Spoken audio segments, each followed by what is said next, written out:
গরু বিক্রি বন্ধে ভারতের পশ্চিমবঙ্গে হাহাকার, সিদ্ধান্ত নিতে বৈঠক করেছে প্রদেশের মন্ত্রিসভা। वो हमारी गौ माता हम लोग भगवान मानते हैं। ভারতের বিরুদ্ধে পাল্টা হুঁশিয়ারি পাকিস্তানের প্রতিরক্ষা মন্ত্রী, বলেছেন ইতিহাসের অংশ হয়ে যেতে পারে ভারত। ना हिंदुस्तान को शक होना चाहिए ना अपने। ট্রাম্প নেতানিয়াহুকে হত্যা করলে $58 মিলিয়ন পুরস্কার দিবে ইরান, পার্লামেন্টে নতুন বিল আনার প্রস্তুতি। যুক্তরাষ্ট্রকে কড়া হুঁশিয়ারি কিউবার প্রেসিডেন্টের, গাজায় গণহত্যা বন্ধে ইসরায়েলকে কড়া বার্তা দিল জাতিসংঘ।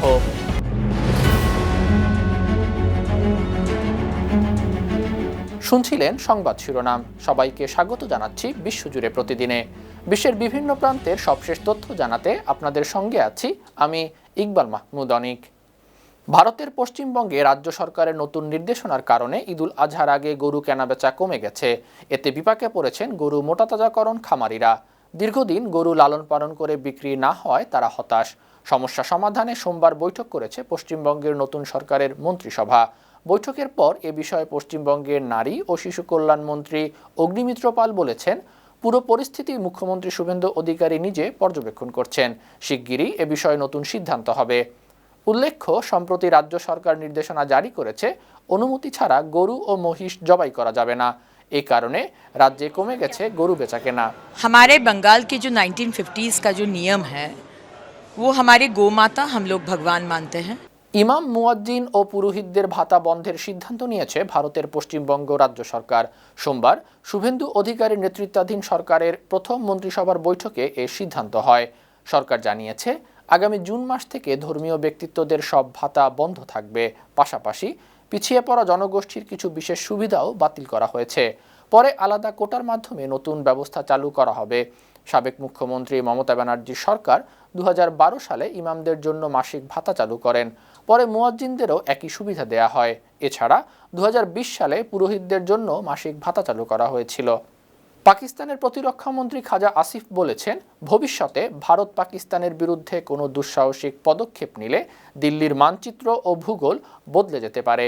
ভারত ইতিহাসের অংশ হয়ে যেতে পারে। ভারতের সেনাপ্রধান উপেন্দ্র দ্বিবেদীর সাম্প্রতিক বক্তব্যের প্রতিক্রিয়ায় জিও নিউজের এক অনুষ্ঠানে তিনি এমন মন্তব্য করেন। খাজা আসিফ দাবি করেন, গত 22 এপ্রিল থেকে 10 মে পর্যন্ত চলা 19 দিনের সামরিক সংঘাতে ভারত অপমানজনক পরাজিত হয়েছে। তিনি আরও বলেন, ভারত ও ইসরায়েলের মধ্যে পাকিস্তান বিরোধী সমন্বয় থাকতে পারে। উল্লেখ্য, সম্প্রতি ভারতীয় সেনাপ্রধান দিল্লিতে এক অনুষ্ঠানে পাকিস্তানকে উদ্দেশ্য করে বলেছিলেন, পাকিস্তান ভারতের বিরুদ্ধে সন্ত্রাসী তৎপরতা বন্ধ না করলে বিশ্ব মানচিত্র থেকে দেশটির নাম মুছে দেয়া হবে। ভারতের কাছে প্রায় 42 কোটি 82 লাখ ডলারের সমরাস্ত্র বিক্রির অনুমোদন দিয়েছে যুক্তরাষ্ট্র। মার্কিন পররাষ্ট্র মন্ত্রণালয় গতকাল সোমবার জানিয়েছে, ভারত 2টি চালানে অ্যাপাচি হেলিকপ্টার ও আল্ট্রালাইট হাউইৎজার ক্ষেপণাস্ত্র কিনছে। এর মধ্যে প্রায় 23 কোটি ডলার খরচ হবে হাউইৎজার ক্ষেপণাস্ত্রের যন্ত্রাংশ, মেরামত, প্রশিক্ষণ ও প্রযুক্তিগত সহায়তায়। বাকি অর্থে অ্যাপাচি হেলিকপ্টার কেনা হবে। তবে কতটি হেলিকপ্টার কেনা হচ্ছে তা জানানো হয়নি। মার্কিন পররাষ্ট্র মন্ত্রণালয় জানিয়েছে, এ চুক্তি ভারত যুক্তরাষ্ট্র কৌশলগত সম্পর্ক আরও শক্তিশালী করবে। পাশাপাশি দক্ষিণ এশিয়া ও ইন্দো প্যাসিফিক অঞ্চলে স্থিতিশীলতা বজায় রাখতে সহায়ক হবে। বাংলাদেশ, পাকিস্তান ও আফগানিস্তানের নাগরিকদের জন্য ভারতের নাগরিকত্ব পাওয়ার নিয়ম আরও কঠোর করেছে দেশটির কেন্দ্রীয় স্বরাষ্ট্র মন্ত্রণালয়। এখন থেকে ভারতের নাগরিকত্বের জন্য আবেদন করতে হলে এই 3 দেশের নাগরিকদের পাসপোর্টের বর্তমান অবস্থা স্পষ্ট করে জানাতে হবে। একটি বিশেষ ঘোষণাপত্র জমা দিতে হবে।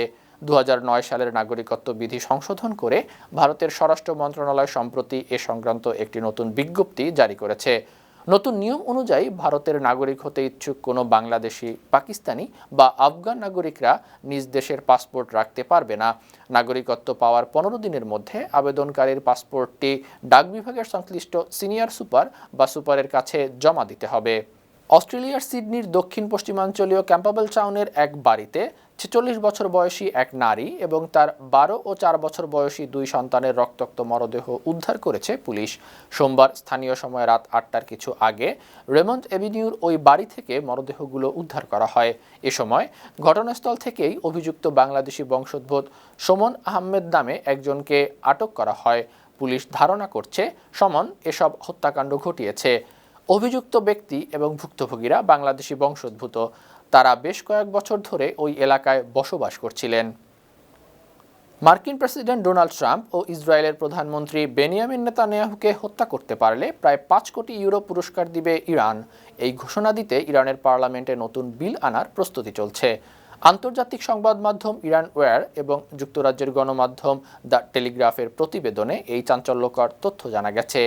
গেল ২৮ ফেব্রুয়ারি তেহরানে মার্কিন ও ইসরায়েলি যৌথ বাহিনীর বিমান ও ক্ষেপণাস্ত্র হামলায় ইরানের তৎকালীন সর্বোচ্চ নেতা আয়াতুল্লাহ আলী খামেনি নিহত হওয়ার প্রতিশোধ হিসেবেই এই উদ্যোগ নেওয়া হচ্ছে।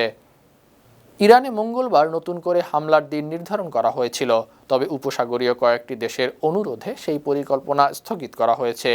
স্থানীয় সময় সোমবার সামাজিক মাধ্যমে এক বার্তায় এই তথ্য জানিয়েছেন মার্কিন প্রেসিডেন্ট ডোনাল্ড ট্রাম্প। ট্রাম্প বলেছেন, যুদ্ধবন্ধে সম্ভাব্য একটি চুক্তির কারণে হামলা স্থগিত করা হয়েছে। তিনি বলেছেন, কাতার, সৌদি আরব ও সংযুক্ত আরব আমিরাতের নেতারাও অভিযান স্থগিতের আহ্বান জানিয়েছেন। ট্রাম্প আরও জানান, সমঝোতা না হলে বড় ধরনের সামরিক অভিযানের জন্য যুক্তরাষ্ট্রের বাহিনীকে প্রস্তুত থাকার নির্দেশ দেওয়া হয়েছে। এর আগে ইরান হুঁশিয়ারি জানিয়েছিল, যুদ্ধবিরতি ভঙ্গ হলে তারা আরব দেশগুলোতেও পাল্টা হামলা চালাবে। কিউবার প্রেসিডেন্ট মিগুয়েল দিয়াজ কানেল হুঁশিয়ারি দিয়ে বলেছেন, যুক্তরাষ্ট্র কিউবার বিরুদ্ধে আগ্রাসী হামলা করলে ভয়াবহ রক্তস্নান হবে। সোমবার সামাজিক মাধ্যমে দেয়া বার্তায় তিনি আরও বলেন, কিউবা কখনো অন্য দেশের জন্য হুমকি ছিল না, তবে আগ্রাসনের জবাব কঠোরভাবে দিবে। ২০২৫ সালে দ্বিতীয় মেয়াদে ক্ষমতায় আসার পর মার্কিন প্রেসিডেন্ট ডোনাল্ড ট্রাম্প কিউবার বিরুদ্ধে কঠোর অবস্থান নিয়েছেন।